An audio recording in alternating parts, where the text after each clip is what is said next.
Welcome to the Piece of Me podcast. This is your space for all things peace, positivity, and finding balance to live your best life. Life gets busy, and at times it's messy.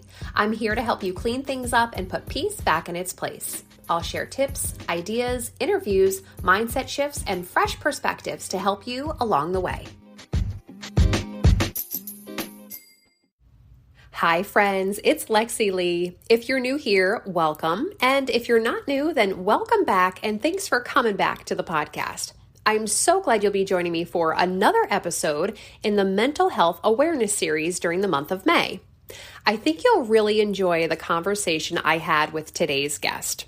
He opens up about his struggles with an unexpected divorce, a cancer scare, being homeless, and so much more. He's also a very successful businessman, a public speaker, father, podcast host, and author, because life, well, it happens to all of us, and he is no exception.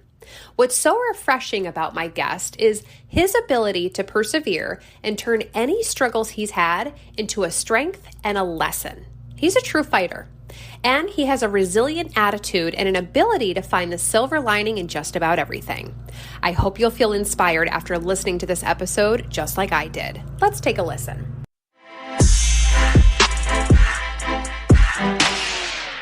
Joining me on the Piece of Me podcast today is Joe. So Joe, welcome to the podcast. Lexy, I'm looking for this. This is going to be fun and hopefully insightful. Absolutely. Well, we're happy to have you, and we're especially happy to have you during the mental health awareness series that we're doing here on the podcast. So before we dive into your story, if you would, tell us about yourself first. So I'm 50 years old. I am a special needs father. I have 2 kids on the spectrum. I got one of the numerous COVID divorces. I run ultra marathons. I'm an author and run a small consulting firm. Awesome. Wow. So very accomplished. So wherever you're comfortable, we'd love to hear a little bit more about some of the struggles that you went through. And we, of course, appreciate your vulnerability and sharing it with the audience. So tell us a little bit more about your struggles that you've been going through. So, actually, on the day that we're recording this, 3 years ago today, my ex-wife had a nervous breakdown, walked out, disappeared for 3 days, came back and said, "I want you out." And that was the end of my marriage. And, this was relatively early in COVID. During that same time period, my entire startup investment portfolio that I had accumulated, went to zero. My businesses, which included public speaking at conferences, obviously completely disappeared. And a couple months later, I had a cancer scare. And so the past 3 years, I've literally lost everything. Wow. Wow. Oh my gosh. I'm so sorry. Wow. Not dead yet, so I can keep fighting. Right, exactly. But and you just so briefly summarized what had to be so difficult to go through. Now, as you went through all of this, how did you get through it? Well, one thing is being Irish, I've got very dark humor. And having spent a lot of time with my military buddies, I can laugh at almost anything.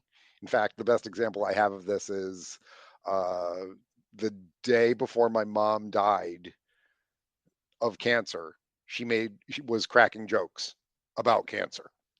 It's Mm. genetic in a lot of ways. So, there's a part of a song, an Irish song by Kevin McCrell, which says, laugh at the darkness and cry until dawn. So you just, what? It's absurd, as Camus would say. So you just deal with it and you suck it up and you keep going, because if you're just going to lie there and cry, nothing good can come from it. But as Winston Churchill said, if you're going through hell, keep on going. So you just keep putting one foot in front of the other. And that's how you get through life, or ultra marathons or anything else. I agree. But also, when you were going through some of this, did you find yourself maybe not in a positive headspace at different times? Yeah. I mean, when it's like, oh God, what else is going to happen today? And it's like, okay, I can't win. This is never going to end. Geez, this is torment. This is torture. I hate myself. These are all things that go through everybody's head at some point.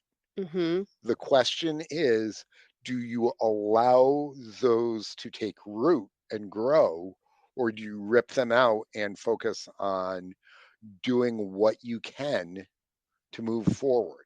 As Stoics say, you control what you can and ignore what you can't. So, like during the divorce proceedings, when so much was out of my control, I focused on the little things that I could do.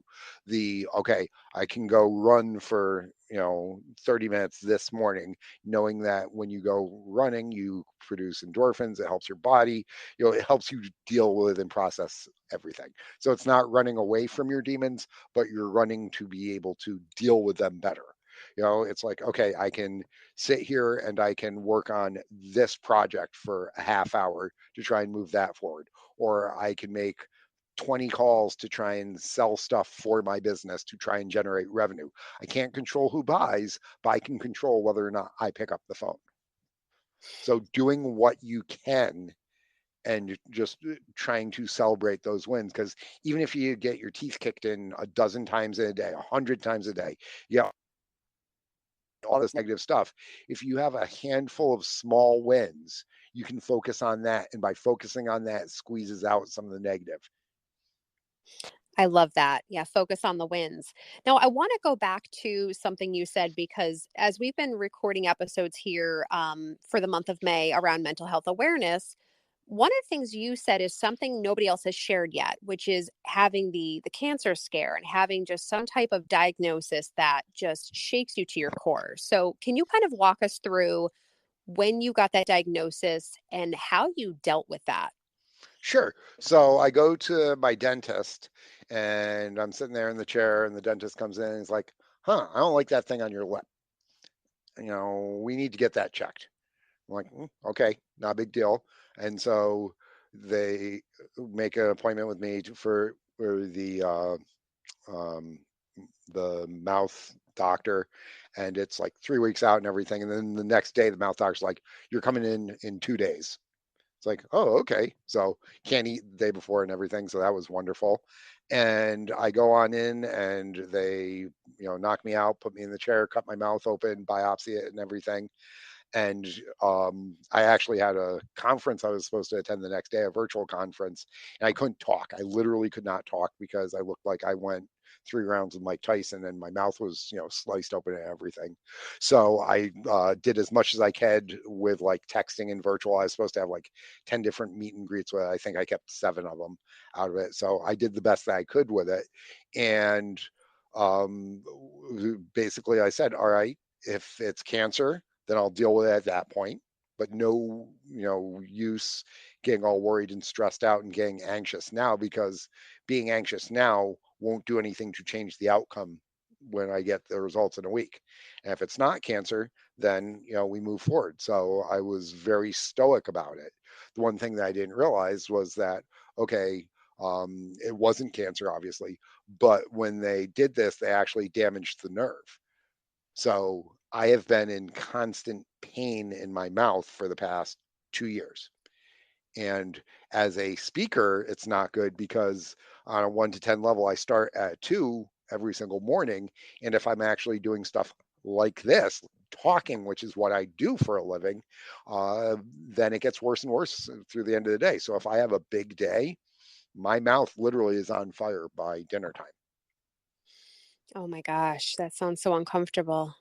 And also just, for those, there are obviously other people who listening to this may have unfortunately gone through something like this where they're, waiting by the phone. There's a medical, potential medical issue. And you said you had to wait a week and, you Yeah. kind of just said that casually, but that week had to be stressful. I mean, just to not know. And like you said, you didn't want to be anxious. You didn't want to worry about it until you got the results. And that's a really hard thing to do. Well, what I did is I didn't stress out because I'm like, you know what? There's literally nothing I can do about it. So I was resigned. And so it was like, whatever, whatever I do during this week's not going to change the outcome. Stressing out, wasting energy, and all that is not going to impact it. So I'm going to do what I can do. Now, obviously, I couldn't run because my face would have like split open, and that would have been on the list of bad things. But I was able to, like, the next day with that conference, I was able to listen in and get some information. I was able to text or email people to set up appointments. I was able to do a lot of writing because this happened same time that I was working on writing my one book. So, I just did what I could do in that situation at that moment and, moved forward just knowing that I was doing the best that I could in the situation.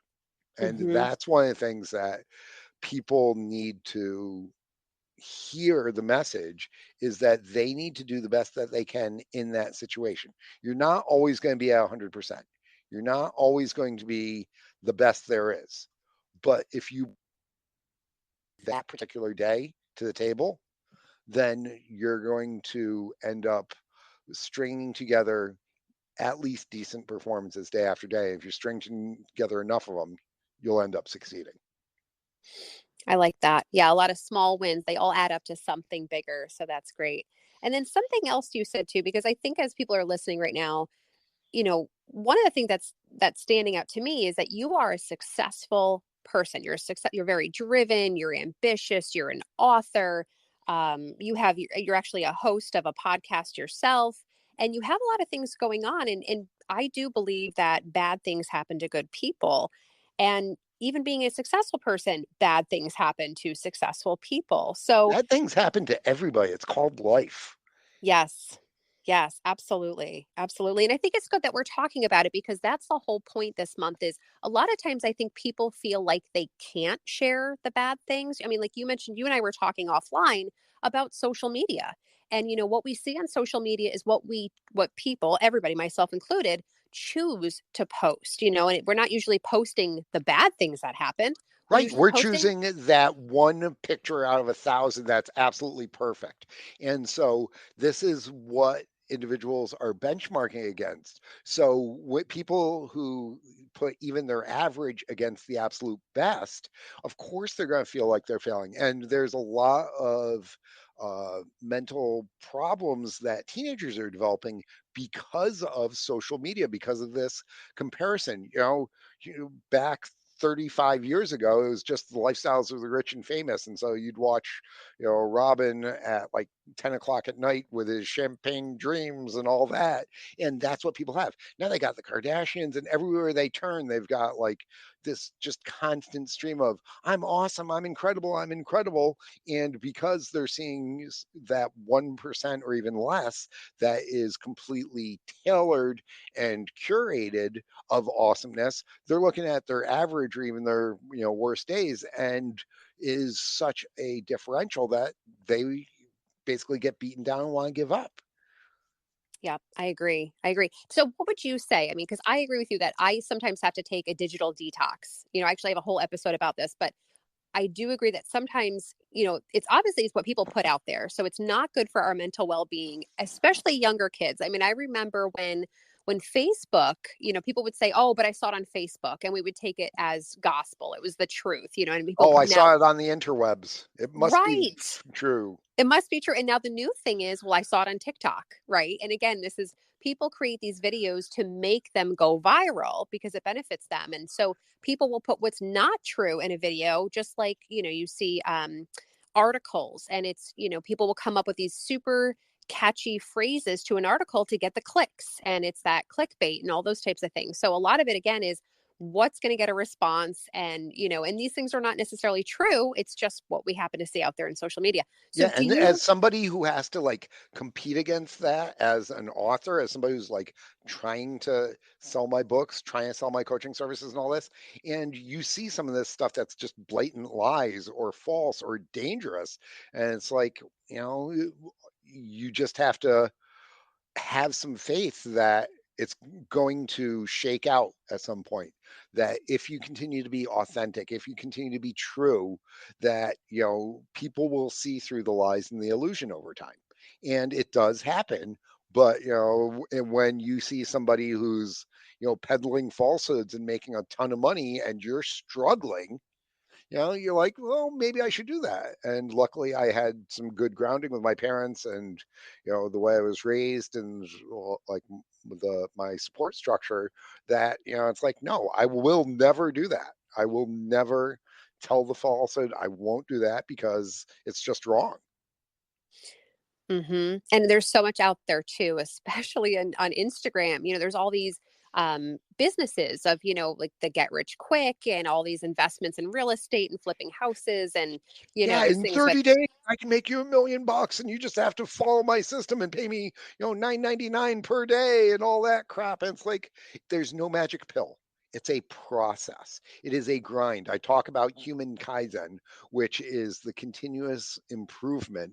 And it sure ain't easy as a martial artist. You know what? I can't wave a magic wand and all of a sudden I have magical powers. I can't just drink a potion other than coffee and, suddenly be awake and powerful. So it is one of these things where people have to understand that it's going to take hard work. And the most important thing to work on is yourself because it is your resilience that gets you through these dark times. I ran 2 ultra marathons during COVID and they were some of the hardest things that I've ever done, but preparing for them and then ultimately doing them made me realize the strength that I had to be able to tap into to get through these other bad days. So I'm not a runner. So you're going to have to tell me, how far is an ultra marathon? So an ultra marathon is technically anything over a marathon, which is 26.2 miles. So I, by the way, hate running. Even though I do it a lot, I do it because I hate it and it makes me better.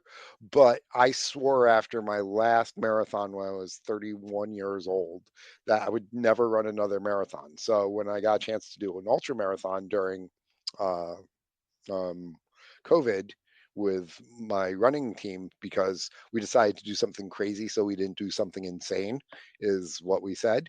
I decided, all right, I'm going to keep going. And after I got to like 40 miles, and you could do however much you wanted, I'm like, I'm going to keep going, just turn this into a double marathon because from a mathematical point of view, two negatives make a positive. So if I do 2 marathons in a day, technically I didn't do a marathon.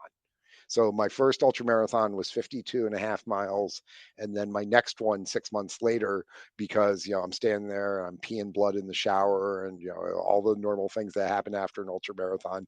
And I'm like, you know what? If I actually trained a little bit smarter and like did better with my nutrition and rest and things like that, I can go further. So my next one, I did 100 kilometers. So that was 62.5 miles, and I was training for a 125-kilometer one when I broke my leg, dislocated my ankle, and separated my foot. Wow. Okay. So I That have a was not lot of fun. I have a lot of questions. My first question is, you said you don't like running, right? Is that what you said? Correct. I hate it. So I do it. You do the hard things to make you better. You do the things you don't want to. I don't want to pick up the phone to call potential clients for my business, but I want to do the business, so I have to do the thing I don't like to get to the thing that I do like. If you don't eat your liver, you can't have dessert. My mom loved liver. I hate it. I still won't eat it. But so you do the hard things that make life easier. So I call this the Herculean choice. In every situation, you can either take the easy path, the thing that feels good in the moment, but ultimately makes your life harder. Or you can do the difficult thing now, the tougher decision, the difficult discussion with your significant other or with your boss or your subordinate, the studying instead of playing video games example that I use with my kids, the picking up the heavy objects instead of sitting on the couch eating Cheetos. And if you consistently choose to do the more difficult thing, life doesn't get easier because it's always going to be difficult, but you're going to be stronger. You're going to be mentally calloused, as David Goggins says. You're going to be better prepared for it. And so things that used to break you, you're just like, whatever, I can get through that. Okay. So let's just say that we have people listening right now who maybe they want to make a change in their life, or maybe they're just in a spot, like you said, maybe there's a conversation that they need to have with their boss, or maybe there's a conversation that they need to have with their significant other, and they're dreading it. They don't want to do it. They know they need to do it, but they're just not feeling very motivated or inspired to do it because it's not fun. Like you said, it's the hard thing to do. But what would you tell them? Like, what words of inspiration would you have for somebody who's in that spot who needs a little bit of a push? Well, there's a couple of things they can do. One thing that James Clear talks about in Atomic Habits is temptation funneling. So if you have to do something that you don't like, and there's other things that you'd really like to do that aren't necessarily good for you, use the not necessarily good things as a reward. So, like, if you want to watch a particular TV show, but you need to make sure that you work out. Well, you could literally be on a bike watching that TV show. It's a And great so that idea. way you're getting it. And James Clear is an example of an Irish engineer who built a device so that he had to pedal at a certain speed or else he wouldn't be able to keep the TV show on. So that was, a classic example of engineering. But doing things like that, doing something difficult every single day that you don't want to, early eating the frog, as we call it, so Hmm. that you can reward yourself afterwards, which is sort of like that: eat your liver so that you can then have dessert. Another thing, I think it's Brene Brown talks about, the countdown, the 5, 4, 3, 2, 1, then you just do it, where it's getting out of bed on the cold morning, or jumping into the ice cold shower, or picking up the phone to call that one client that scares the bejesus out of you, or having that conversation with your spouse or your boss or your kid, whatever it is. Do the 5, 4, 3, 2, 1 blast off, and then just do it. So basically, just pull the band-aid off. Don't overthink Exactly. it. But Don't also wait. having the countdown, gives you that couple of seconds to, like when you're standing on the cliff when you're a teenager and everybody's running, jumping off the cliff. It's the same sort of thing. So give me an example of when you would maybe use the 5, 4, 3, 2, 1 in your own life. Um, so if I need to, like when I called somebody to make a pitch for my book, or like I was emailing some major authors like Daniel Pink and Simon Sinek and people like that to come on my show, and uh, I was sort of scared about it, so I'm like, all right, here we go, suck it up, 5, 4, 3, 2, 1, bang. Mm-hmm. Gotcha. Yep. And it's hard to do, but it's like you said, I've always thought of eating the frog as well. Like nobody wants to eat the frog, but it's if you do that, you get it off your plate, because otherwise it winds up kind of sitting on your shoulders, that there's this thing that you don't want to do and it just kind of sits there, And it even if gets you're worse doing. and worse, and you get anxious about it. And Yes. here's one of the things: getting used to doing hard things makes you better. When I was talking about the running, you know, there was one evening when I was getting ready for my first ultra. So it was probably a month or so before I had run in the morning. I'd run around lunchtime, and I saw the storm clouds were coming in. And I'm like, "Ah, I can just go to the gym and run." No, I'm not going to do that. So I'm like, all right, it's going to rain. It's going to suck, uh, but I'm just going to do it. So I Hmm. put on my shoes. I went out and did my 4 or 5 miles, and it started raining about halfway through. And I'm running through. I'm like, this sucks. This is horrible. I hate it. And you got squishy feet, and your shoes now weigh about 10 pounds each, and the water's dripping down, and the wind's coming, and all that. But you get through it, and you strip the stuff off, and you stand in the shower, and you're like, okay, I did it. I'm better. I'm stronger. I literally said that this is going to suck, but it's going to make me better. And I'm also a big believer in, if you're going through something hard or if you have to do something hard, it's not, that thing is not forever. It's just for right now. So just get through it, because you'll get to the other side of it in no time. Yep, this too shall pass. Yep. And something else I've noticed, just in talking with you now, you mentioned that you were a martial artist. So is that where your discipline came from, or was this just in how you were raised? I mean, you have such a focus on staying focused. So how did you get that? Was that from your experience with martial arts? Well, I'm ADHD if you haven't noticed. So I need to use systems and checklists and stuff like that to keep me on track, or else I will completely go off the reservation. So I use agendas in all my meetings, not for the clients, it's as much for me. I use things like I'll set a timer to work on something for 25 minutes so that I can really focus on it. If I need to be doing some writing or whatever, I'll literally turn the internet off so that I can't go down rabbit holes. So having discipline is one of those skills that you can develop. You're not going to be incredibly disciplined when you start.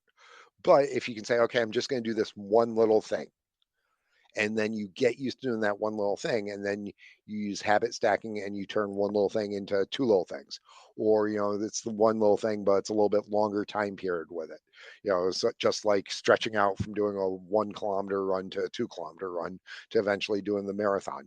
So my discipline comes from, for some reason, martial arts just resonated with me and I was able to hyper focus on it uh, as somebody with ADHD. But then I used that and figured out how else can I use this skill, this meta skill of learning how to learn about myself and focus and apply in the other areas of my life. Mhm.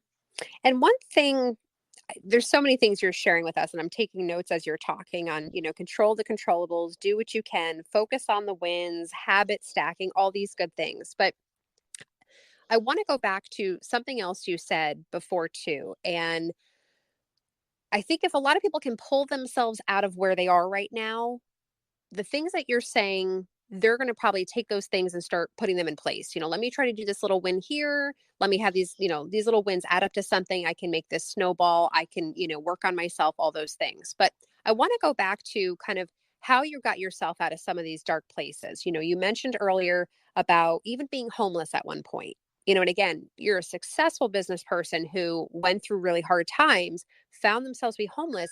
How did you get through that? I mean, that's something where when you get to the other side, I can see all these kind of habits coming into play, but how did you get through that? Well, this comes from partially being an athlete, and I'm not athletically gifted. In fact, I was severely asthmatic as a child. So like I couldn't run, I couldn't do all these other things. So, in fact, my asthma was so bad I legally died when I was 10 years old. Flatline, floating up, seeing the bright lights, the whole 9 yards. Obviously, I got better. But so, coming back from that, I that's when I started pushing myself more physically. And I've had injuries. Like when I was 18 years old, my knee bent in the complete and total wrong direction. In high school, I just dislocated my shoulder playing volleyball, crashing into a wall. I've had injury after injury, but you learn to suck it up and fight back through the rehab because what's on the other side is so great. Once you've touched greatness in some capacity or seen it, whether it's in, having a wonderful relationship or having some form of success in school or business or some other area, once you've experienced that, then if it really truly got into your soul, then you're willing to go through the days and weeks and months of pain and suffering and frustration to get back there, whether it is getting back into the dating world after a divorce, or it's rehabbing your knee after having it bend the wrong direction, or whether it's like rebuilding your business after COVID closed it down, or it's rebuilding the relationship with your kid when they decide that they hate you because they're typical teenagers. So it is being able to remember what the great feeling was that you had previously and being able to go through what it takes to recapture that or something close to it. Mm. I love what you said. So, and almost remembering how good those things feel so you don't stay in the negative because that's not a fun place to be. It doesn't feel good. Oh, it absolutely sucks. It's horrible.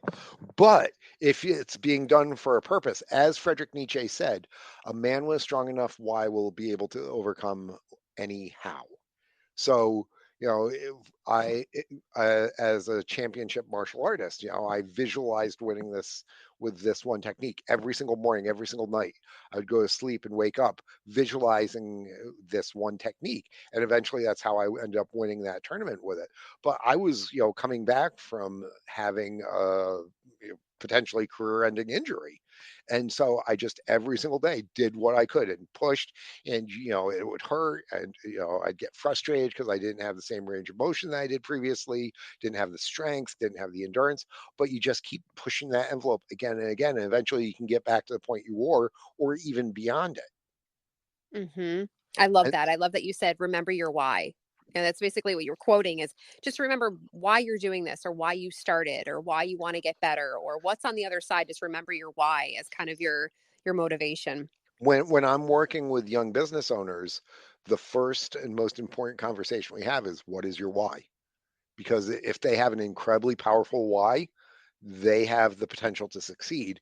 And use that why as the focus whenever they're having a bad day, whenever they want to give up, whenever something, negative happens, whenever they get frustrated. It's like, okay, you said you're doing it for this reason. Does that reason still exist? Yes? Okay, then we're going to keep going. So like if somebody took one of my kids and put a gun to their head and said that you have to do, something incredible or else we're going to take your kid out, guess what? I'm doing whatever it takes. It's just Hmm. that most of the time we don't have that sort of connection to it. And so that's why we give up. That's why we meander through life and we don't push ourselves on a regular basis. And that's why mediocrity ends up being the normal. Mm. Hmm. And you mentioned something to me. I think we were talking about this a little bit offline before we started recording, but about false self and finding your true self. So could you share a little bit more light on that? Sure. So this comes from the Scottish psychologist Lang, and he wrote this in the 1960s, early 70s, before we had social media. But if you look and visualize concentric circles, almost like a bullseye, okay, and then you have two sets of them. The very middle of that is what is called the true self. That's who you really are when nobody else is looking, nobody else is around. That is the man in the glass or the woman in the glass. That is your authentic person. And we have these layers of fakeness around it. Everybody can use Snapchat filters. You can create 5 different dating profiles, even if you're married. You can do all these things. And so you can move to a new state and, create a brand new life back, during before the um, Civil War, you were probably going to die within 10 miles where you were born, and everybody knew you and your family. So the true self was all that there really was at that point. But as we've been able to see more of what other people can do, lifestyles are rich and famous, and then, the Kardashians or, all these other Instagram and TikTok, influencers and all this presenting their best 1/10 of 1% against our normal, people start faking it till they make it, supposedly. And there's this layer over layer of illusion and deception. And when you lose things, when that gets all torn away, when you lose your job, when you become bankrupt, when you go through the divorce, when all these things happen to you, it forces you to look at who you really are.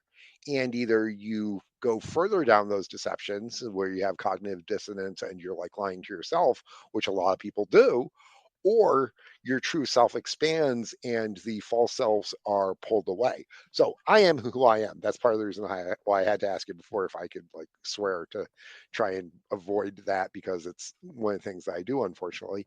But I'm just who I am.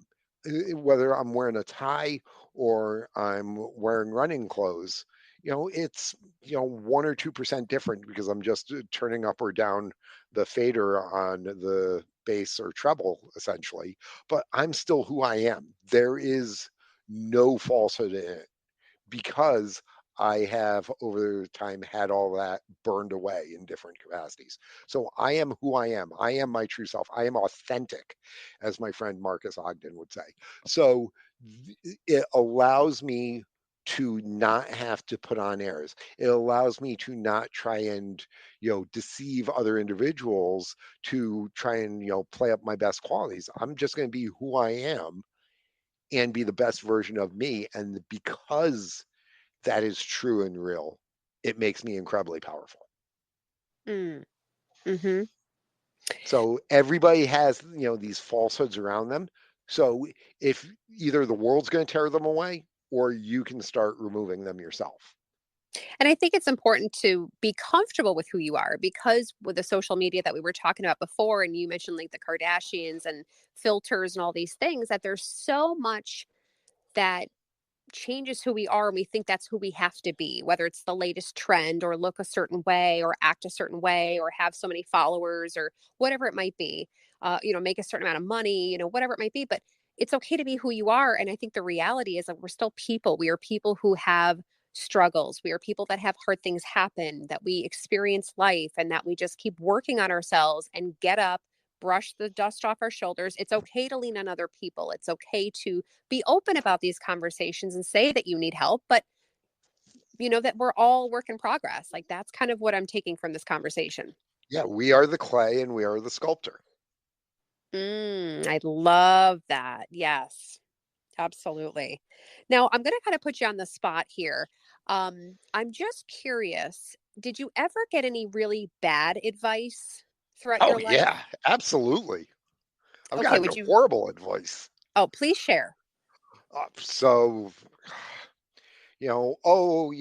just take the traditional path and, go get your PhD and, go do research and all that. And that's good for normal people, but I've got a incredibly high risk tolerance, so I'm very unusual in that. And I don't need much at all. I mean, give me, a burger, give me a beer, give me a place to sleep, and I'm okay. I am easily amused by the entire world. I'm a big kid in a lot of ways, as you've seen. So I don't need the big fancy house. I don't need to be a member of the country club or have the shiny fast car or anything like that. So the advice of, go take this traditional path because it's the safe route did not appeal to me because it was a misalignment with my fundamental personality. Okay, with the ADHD and having the really high risk tolerance and the insane curiosity, I'm a polymath in a lot of ways. So that was really bad advice. The fake it till you make it advice, the, you need to look the part sort of thing. If you line up 100 salespeople and 98 of them look exactly alike and the other two are very different and different in an authentic way, they are who they are, those two will sell 20, 30, maybe even 45% of the total sales made because differences sell, not similarities. So be the best version of you. Now, determining who you are, that's part of the difficult thing. And everybody wants to influence that. And, all parents want what's best for their kids. So your mom's always going to tell you to take the safe route and do things like that. So there is that consideration. Luckily, I had parents that sort of encouraged my uh, risk taking in some ways and pushing allowed me to push and grow and develop in my own way. But I remember my mom when I told her I was going to go into business instead of finish my PhD in physics, she started crying. She's like, "I thought you were going to go work with Carl." And that's so hard too, right? I mean, not wanting to disappoint our parents. But I love what you said with the salespeople, how, if you line them all up and two of them kind of stand out and don't do what everybody else is doing, I think people are so afraid to go against the grain, to question the system, to not just follow the pack. It's one of those things where it's almost like, well, that's what you're supposed to do, and Yeah, it's true. Like it's okay to be different. It's okay to speak up. It's okay to be the question best. Yeah, things. be the best version of you Yes. possible. And you know what? Some people aren't going to like it. It's like olives. People either love olives or hate olives, Lexi. Hmm. But if you love olives and, I'm that olive, guess what? You're going to love me. So if a third of the people can't stand you, okay. If, a third of the people are neutral on you, all right. But if you've got even 5% of the people who absolutely adore you, that's 18 million Americans potentially. That's a pretty good following. It is. And I also think, too, that we're not meant to click with every single person that we meet because everyone's personalities are so different. So I think people might feel, oh, well, somebody doesn't like me or that person thinks a certain way about me. It's like, well, that's okay. There's two things to that. Yeah, One, that's if a them problem, not a you problem. exactly, and I've heard that, the phrase of what other people think of you is not your business. And that's a really good way to put it. And I understand people are affected by what somebody might think of them, but you really can't worry about that because Well, we're not some meant people do to. because they have a very high level of anxiety from or neuroticism from a big five personality from a pure trait point of view. And it's gotten worse. Before COVID, 40% of the graduating seniors from college had sought treatment for anxiety. And that was before COVID, and it's gotten worse. So people are so anxious and so concerned about what everybody else is going to say about them because there's cancel culture and there's the social media and the mean girls and all this other stuff. And so becoming comfortable with who you are, no matter who that is, and understanding that you can still get better, that is the key to having good mental health, to being anti-fragile, and to being able to unlock your best potential. And you're going to find your people, right? The people that like you, you're going to attract those people, and that's your crew, that's your circle, and be good with those people and not worry about all the other people who might not like you. Yeah, I mean, you know what? So you ask out the pretty girl and she says no. You know what? There's other people out there that you can ask out. You'll find your people at some point. I agree. I agree. So, as we kind of wrap up this conversation, I'm curious. We were just talking about kind of the bad advice, and I loved what you shared. Tell us maybe some advice either that you have for the listeners as they're kind of working on themselves and going through some struggles, or just some really good advice that was given to you over the years. So one of the best pieces of advice that I ever got, I actually pulled from a book from Jim Collins' Good to Great, and he had sat down with Admiral Stockdale. And Admiral Stockdale, if people aren't aware, in addition to having been Ross Perot's running mate for Vice President of the United States, he was a military Navy aviator. He was shot down over Vietnam. He was a practicing Stoic. And he was the highest ranking individual in the Hanoi Hilton. And he, like, cut his own face open so that they could not use him as like a on TV to as a political chip and things like this. And when he was interviewed years and years later, he ended up basically stating what has become known as the Stockdale paradox, which is embrace the bitter truth, but never give up hope. Let me repeat that.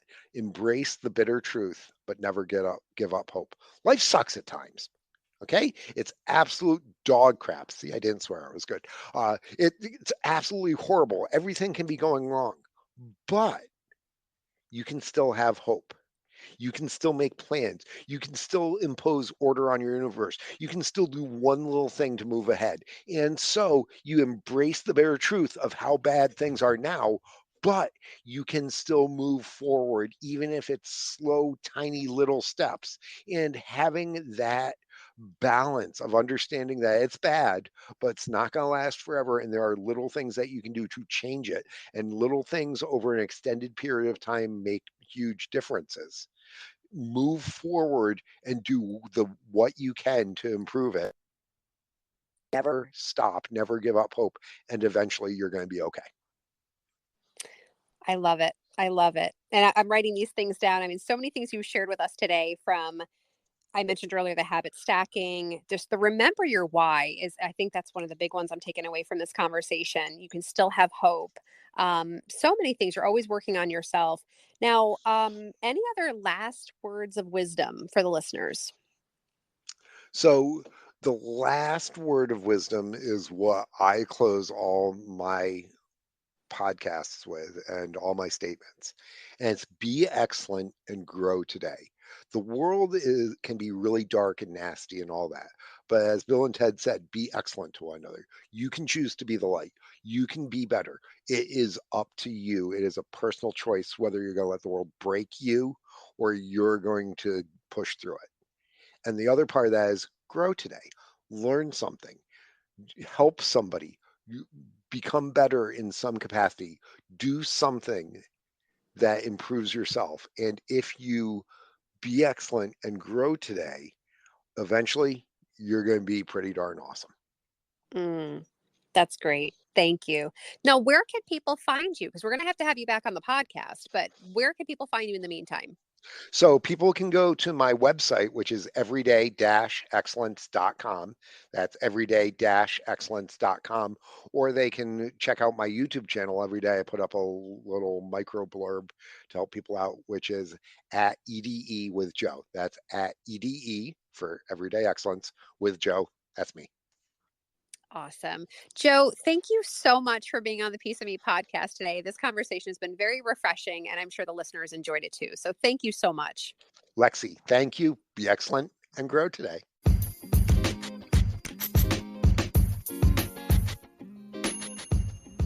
I've created this space to help you live your best life. If you want to help support the podcast in return, I'd be forever grateful of your support. Please give this show a review on iTunes or share an episode with a friend. You can also join me at peaceofmepodcast.com. That's peaceofmepodcast.com, and stay connected.